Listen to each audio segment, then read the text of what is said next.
Hola, buenas tardes. Bueno, debido a las circunstancias extrañas que estamos viviendo, la clase se va a realizar a partir de ahora online. ¿Vale? Os voy a ir subiendo diferentes documentos al Google Classroom, así que os pido que estéis atentos, porfa, a los envíos que se harán de lunes a viernes, ¿vale? Como si fuese el horario perdón, los días normales de clase. Nosotros íbamos a empezar con el tema de comentario de texto, pero he decidido dejar eso para cuando regresemos al aula y a hacer un pequeño salto a la parte de las lenguas de España y las variedades dialectales, ya que me parece que es un poco más sencillo a la hora de trabajar a distancia. Os subo ahora todo el material del tema, ¿vale? Lo he estado haciendo estos días y lo tenéis en este documento PDF. Empieza con la historia y la evolución de las lenguas de España, ¿vale? Todo esto que tenéis aquí son apuntes relacionados con la historia. He intentado, bueno, poneros lo que considero que son las partes más importantes. Después vemos desde el punto de vista histórico cómo han ido evolucionando y cómo han ido apareciendo las variedades dialectales que tenemos hoy. Estos cuadros, ¿vale? Sobre todo los que estudiáis latín sí que os sonará un poquito. Lo que tenéis a la derecha en la parte de ejemplos son cómo han ido evolucionando las lenguas, ¿vale? Por ejemplo, en el primer caso, en la diptongación de la E y la O breve, veis ese bene, como la E se acaba convirtiendo en una IE, de bene, bien. De focu, la O se convierte en UE, fuego. De terram, la E se acaba convirtiendo en IE, como hemos dicho anteriormente.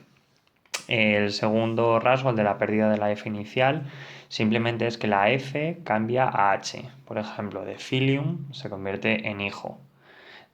En el tercer rasgo, la palatalización de los grupos latinos iniciales PL, CL, FL, ¿vale? Significa que esos tres inicios, tanto PL, CL como FL, se acaban convirtiendo en EYE, ¿vale? Por ejemplo, a la derecha veis de planctu se convierte en llanto, de flamma se convierte en llama, clamare, esa CL se convierte en EYE. El siguiente rasgo es el de las oclusivas sordas intervocálicas, que son la P, la T y la C. Y esas letras se acaban convirtiendo en B, en D y en G, como por ejemplo de lumpum, esa P se acaba convirtiendo en una P. Lobo. De vitam, esa T se acaba convirtiendo en una D. Vida. De lacum se acaba convirtiendo en una G.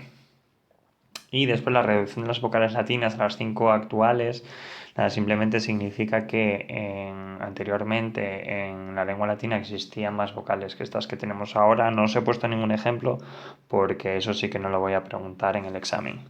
Y sí, habéis escuchado bien, he dicho examen, pero eso lo hablaremos más adelante. Vale, nada, esto continúa un poco con la historia, ¿vale? Cómo se afianza la lengua española a través de la Real Academia, del Instituto Cervantes, y esta sería la historia actual, ¿vale? De cuál es la posición del español en la actualidad.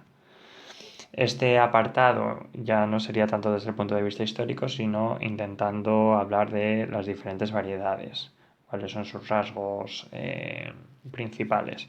En el tercer párrafo, ¿vale? Por ejemplo, podéis ver el sufijo iño, ¿vale? Sobre todo utilizado en el norte. Por ejemplo, de higiña, ¿no? En el gallego, que aquí, bueno, no sé si aquí lo decís, el hijita. La siguiente, que son más variedades en el norte, ¿vale? También podéis ver, por ejemplo, casi hacia el final, en la tercera línea empezando por abajo, ¿no? Esa característica que en la lengua hablada, que es la D final, que se pronuncia como una Z, o por ejemplo en la línea anterior el leísmo, ¿no? Esa manera de utilizar el le para todo sin entender la diferencia que hay entre el complemento directo y el complemento indirecto. Continuamos con las variedades del sur, ¿vale? Donde tenemos el andaluz, tenemos el murciano, el extremeño y el canario. Y aquí tenemos el español de América, características del español de América, ¿vale? Lo leéis tranquilamente en vuestra casa. Bueno, en vuestra casa porque tampoco podéis leerlo en otro sitio. En fin, esto sería, ¿vale? De diferentes zonas en el español de América, ¿vale? Agrupadas en diferentes regiones. Y esto sería relacionado con las lenguas en España, ¿vale? Esta, la primera de todas, os he puesto el catalán, después os he puesto el gallego, después os he puesto el euskera. Y por último, la diferencia entre bilingüismo y diglosia, ¿vale? Lo tenéis todo aquí señalado. Sigo pensando en maneras de cómo evaluaros, ¿vale? Porque os voy a tener que poner notas a través del Google Classroom. Entonces, lo primero que quiero que hagáis es que leáis esto tranquilamente, que os vayáis haciendo resúmenes o esquemas, como vosotros y vosotras prefiráis. Después, en cuanto me dé tiempo, ¿vale? Porque como no lo tenía pensado hacer esto, no lo tenía preparado, la verdad, y he tenido que estar estos días preparándolo. Os voy a subir actividades para hacer, ¿vale? Que creo que van a ser casi todas a través de Google Forms. Posteriormente, os voy a, para la siguiente semana, creo, os voy a pedir un trabajo que ya os adelanto que va a ser sobre el canario. Y por último, lo que vamos a hacer va a ser un examen. El examen, por supuesto, va a ser online, ¿vale? Porque no hay otra manera de hacerlo.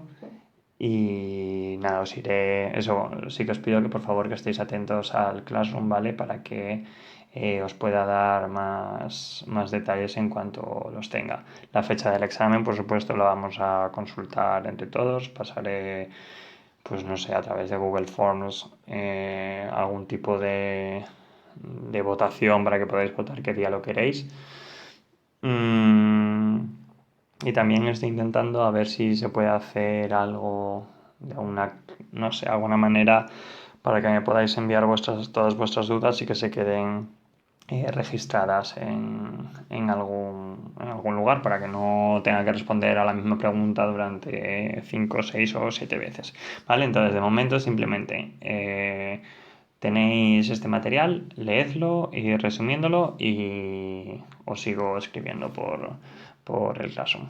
Venga, espero que estéis todos y todas bien o lo mejor que se pueda estar y seguimos en contacto. Adiós.